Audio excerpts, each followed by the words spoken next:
कहानी उन तलवारों की जिसके आगे नतमस्तक होकर राहुल गांधी ने शुरू की यात्रा।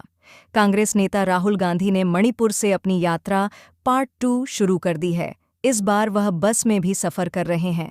पर क्या आपने यात्रा से पहले राहुल गांधी की वो तस्वीर देखी जिसमें वह तलवार की तरह दिखने वाले ऊंचे स्मारक के सामने सिर झुकाए खड़े हैं? हाँ, सच में यह तलवार जैसा दिखने वाला स्टैच्यू है। ये बात जानकर आपकी उत्सुकता और बढ़ जाएगी कि इसे दुनिया की सबसे ऊंची तलवार की मूर्ति या कहें स्मारक होने का गौरव हासिल है। ये तलवारें किसकी हैं? ये निशानियां किसकी हैं? वास्तव में 3 तलवारों के पीछे मणिपुर का गौरवशाली इतिहास है, जिस पर वहां का हर बाशिंदा गर्व करता है। वास्तव में हर समुदाय के इतिहास में कम से कम एक चैप्टर जरूर ऐसा होता है जो उनके नैतिक मूल्यों, देशभक्ति और राष्ट्रवाद की ध्वनि को जागृत रखता है। निश्चित रूप से ऐसे पन्नों में नायकों के नाम बड़े अक्षरों में लिखे जाते हैं और भविष्य उनके गीत गाता है। ऐसा ही एक चैप्टर मणिपुरी समुदाय के लोगों का इन तलवारों से जुड़ा है। हाँ, वो पन्ना है अंग्रेजों और मणिपुर के लोगों के बीच लड़ी लड़ाई का।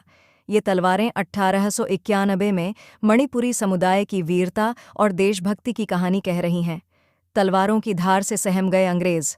तब अंग्रेजों के लिए कहा जाता था कि ब्रिटिश साम्राज्य का सूरज कभी अस्त नहीं होता। 1891 तक ब्रिटिश साम्राज्यवाद की जड़ें काफी गहरी हो चुकी थीं। ऐसा लग रहा था कि धरती पर उनसे टक्कर लेने का सामर्थ्य किसी के पास नहीं है। ऐसे में मणिपुर जैसे छोटे से किंगडम का बरतानिया हुकूमत से लड़ने का मतलब हार के अलावा कुछ और नहीं था। हार का अनुमान होने के बावजूद मणिपुर के बहादुर योद्धाओं ने अंग्रेज़ों के खिलाफ अपने अस्तित्व की लड़ाई लड़ी थी। वे आखिरी सांस तक आत्मसमर्पण के लिए राजी नहीं हुए। ऐसे वीर नायकों की तेज तलवारों ने अंग्रेजी फौज के छक्के छुड़ा दिए। उन्हीं वीर बलिदानी नायकों को समर्पित हैं 3 तलवारें। एंग्लो मणिपुर युद्ध लड़ने वाले अपने वीर पूर्वजों को याद करते हुए मणिपुरी हर साल 23 अप्रैल को खोंगजोम दिवस मनाते हैं। यह सशस्त्र संघर्ष मणिपुर रियासत और ब्रिटिश साम्राज्य के बीच लड़ी गई अंतिम लड़ाई थी। मणिपुर युद्ध हार गया था, लेकिन खोंगजोम की लड़ाई भारतीय स्वतंत्रता संग्राम की सबसे भीषण लड़ाइयों में से एक मानी गई।